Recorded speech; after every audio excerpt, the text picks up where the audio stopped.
ये एक बिल्कुल नॉर्मल सी किचन नाइफ थी जो गलती से जमीन पर गिर गई और सबकी हैरानी के लिए उसने पूरे फ्लोर को आर पार छेद दिया। लेकिन ये अभी एक अधूरी ब्लेड थी जिसे शार्पन तक नहीं किया गया था।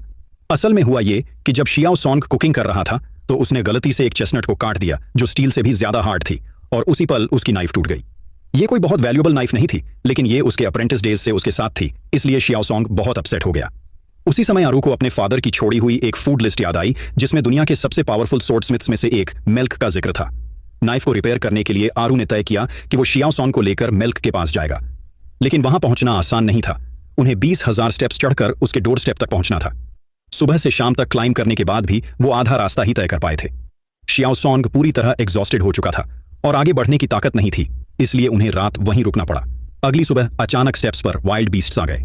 आरू ने तुरंत शियाओ सॉन्ग को उठाया और हवा की तरह दौड़ पड़ा। जैसे ही वो ऊपर के करीब पहुंचे, बीस्ट्स उनका पीछा छोड़कर लौट गए।